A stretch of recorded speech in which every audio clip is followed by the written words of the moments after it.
नमस्कार। Unique story Surendra Bhosale channel में आपका स्वागत है। आज हम ऐसे विषय की गहराई में उतर रहे हैं जो हमारी समाज की नसों में कुछ सालों से बहता आ रहा है। आज का विषय है प्राइवेट स्कूल और सरकारी स्कूल। हम सबने बचपन से एक बात सुनी है कि शिक्षा एक मंदिर है, एक बहुत ही पाक और पवित्र चीज, वो जगह जहां कहते हैं कि इंसान गढ़ा जाता है। लेकिन आज हम जिन स्रोतों की पड़ताल करने वाले हैं वो एक अलग ही कहानी बताते हैं। वो कहते हैं कि ये मंदिर अब धीरे धीरे एक बाजार बनता जा रहा है और आज की हमारी बातचीत इसी बदलाव के इर्द गिर्द है, खास तौर पर प्राइवेट स्कूल सिस्टम को लेकर। स्रोतों का जो मूल तर्क है वो ये है कि कई प्राइवेट स्कूल अब ज्ञान देने वाली संस्थाएं नहीं रहे, बल्कि मुनाफा कमाने वाली फैक्ट्रियों में बदल गए हैं। तो चलिए इस दावे की तह तक चलते हैं। बिल्कुल, और इस विश्लेषण में हम सिर्फ ऊपरी तौर पे बात नहीं करेंगे। हम 3 मुख्य सवालों के जवाब ढूंढने की कोशिश करेंगे।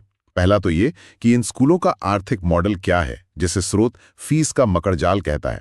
दूसरा, जो शिक्षा दी जा रही है वो असल में ज्ञान है या बस एक महंगा दिखावा। और तीसरा और शायद सबसे जरूरी सवाल, इस पूरे सिस्टम का हमारे समाज पर क्या असर पड़ रहा है। फीस का मकड़जाल, ये शब्द ही अपने आप में बहुत कुछ कह रहा है।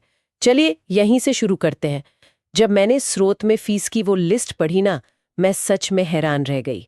ये सिर्फ एडमिशन और ट्यूशन फीस की बात ही नहीं है, ये तो एक कभी न खत्म होने वाली लिस्ट लगती है। सही कहा आपने।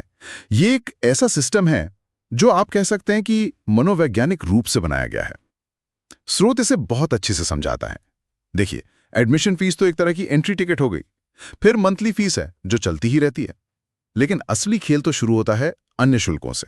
Annual charges, exam fees, activity fees, transport fees, हर चीज की एक अलग कीमत तय है। और स्रोत में कुछ बहुत ही दिलचस्प उदाहरण भी दिए गए हैं।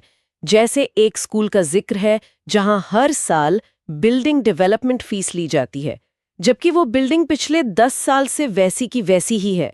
या फिर एक स्मार्ट क्लास फीस, जिसके नाम पर बस क्लास में एक पुराना सा प्रोजेक्टर लगा दिया गया है। ये छोटी छोटी बातें दिखाती हैं कि ये सिस्टम काम कैसे करता है। बिल्कुल। और मजे की बात देखिए, स्रोत एक सर्वे का हवाला देता है जिसमें बच्चों से पूछा गया कि स्मार्ट क्लास में क्या होता है। ज्यादातर बच्चों ने कहा टीचर प्रोजेक्टर पर यूट्यूब चला देती हैं। तो ये है वो आधुनिक सुविधा जिसके लिए हजारों रुपए लिए जा रहे हैं। यहाँ एक दिलचस्प विरोधाभास है जो स्रोत सामने रखता है, वो ये कि माता पिता सबसे ज्यादा पैसा शायद उस चीज के लिए दे रहे हैं जो उनके बच्चे को सबसे कम मिल रही है। मतलब सोचने और सवाल पूछने की असली आजादी। और इसका असर परिवारों पर क्या पड़ता होगा? स्रोत में इस पर बहुत मजबूती से बात रखी गई है। एक लाइन है जो मेरे दिमाग में अटक गई है। एक आम परिवार के लिए बच्चे को प्राइवेट स्कूल में पढ़ाना अब सपने जैसा नहीं, संघर्ष जैसा हो गया है। ये सिर्फ एक लाइन नहीं है, ये लाखों परिवारों की हकीकत है। स्रोत में एक माता पिता का जिक्र है। वो कहते हैं, मेरा बच्चा क्या सीख रहा है उससे ज्यादा जरूरी ये लगने लगा है कि मेरे रिश्तेदार जाने कि वो शहर के सबसे महंगे इंग्लिश स्कूल में पढ़ता है। ये एक लाइन इस पूरी मानसिकता को समझा देती है। लोग कर्ज ले रहे हैं, अपनी जरूरतें कम कर रहे हैं सिर्फ एक सामाजिक स्टेटस के लिए। शिक्षा यहाँ ज्ञान का पैमाना नहीं बल्कि समाज में इज्जत का सिंबल बन गई है। ये तो हुई पैसे की बात, और ये वाकई में चौंकाने वाली है। लेकिन मेरे मन में एक सवाल आ रहा है, इतना सब कुछ खर्च करके, इतना संघर्ष करके जो प्रोडक्ट मिल रहा है, क्या उसकी क्वालिटी सच में उतनी अच्छी है?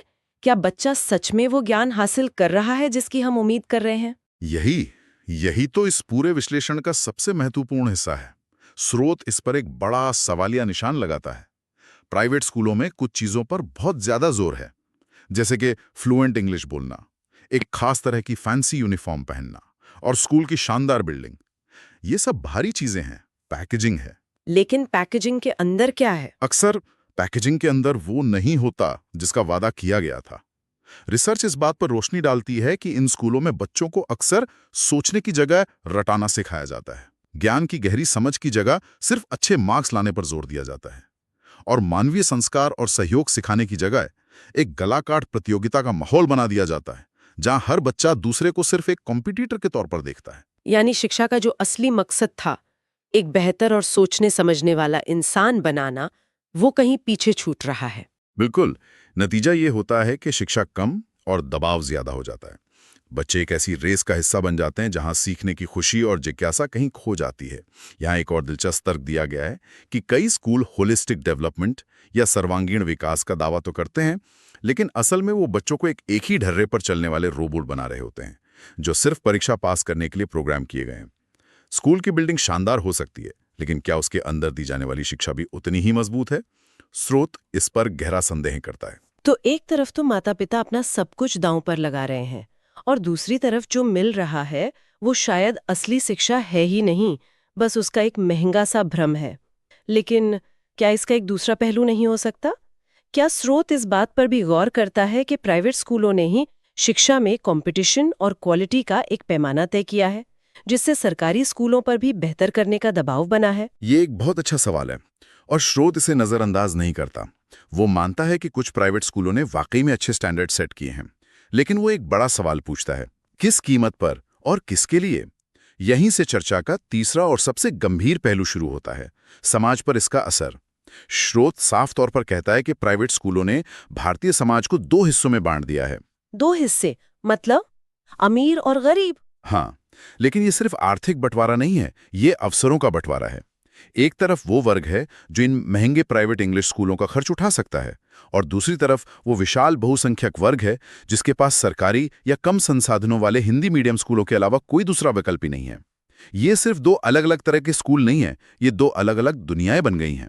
और इन 2 दुनियाओं में पलने वाले बच्चों के भविष्य में कितना फर्क आ जाता होगा? जमीन आसमान का।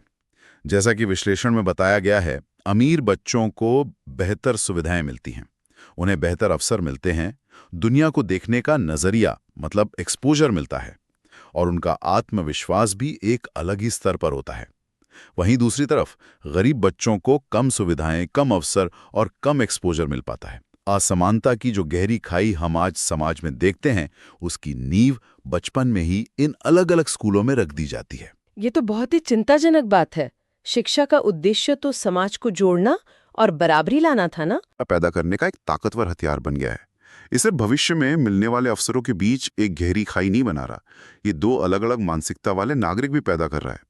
एक बच्चा कहाँ पैदा हुआ है ये तय करने लगता है कि वो जिंदगी में कहाँ तक जाएगा। तो अगर हम इस पूरी तस्वीर को देखें तो असली जड़ क्या है?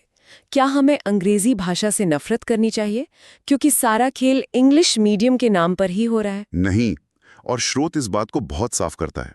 असली समस्या इंग्लिश भाषा नहीं है। कोई भी भाषा सीखना एक अच्छी बात है और दुनिया से जुड़ने के लिए जरूरी भी हो सकता है। असली समस्या है प्राइवेट एजुकेशन का बिजनेस मॉडल।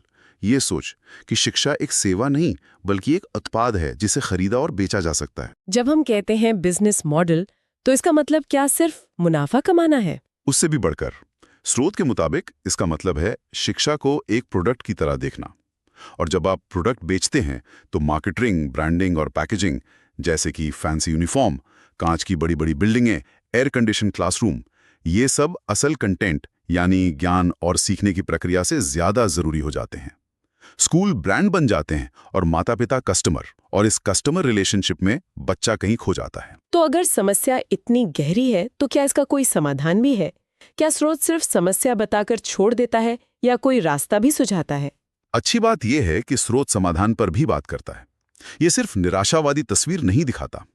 सबसे पहला और सबसे बड़ा समाधान जो सुझाया गया है वो है सरकारी स्कूलों को मजबूत करना। लेकिन क्या सरकारी स्कूलों को मजबूत करना इतना आसान है? दशकों से हम यही बात सुन रहे हैं। स्रोत इस पर कोई ठोस रास्ता सुझाता है? हाँ, स्रोत कुछ बुनियादी सिद्धांतों की बात करता है। पहला, इच्छा शक्ति। अगर सरकारें ठान ले कि उन्हें सरकारी स्कूलों को प्राइवेट स्कूलों से बेहतर बनाना है तो ये संभव है। दूसरा, समान सुविधाएं। अगर सरकारी स्कूलों में भी साफ सफाई, अच्छे शिक्षक, खेल के मैदान और आधुनिक तकनीक जैसी सुविधाएं हों तो माता पिता का आकर्षण प्राइवेट स्कूलों की तरफ अपने आप कम हो जाएगा। और तीसरा और सबसे जरूरी, शिक्षा को मुनाफे की मानसिकता से बाहर निकालना होगा। इसे एक सेवा, एक सर्विस के तौर पर देखना होगा, व्यापार के तौर पर नहीं। ये शिक्षा के व्यावसायीकरण पर एक सीधी और स्पष्ट टिप्पणी है। तो कुल मिलाकर इस पूरी बातचीत का जो सार निकलता है वो बहुत शक्तिशाली है और सोचने पर मजबूर करने वाला भी।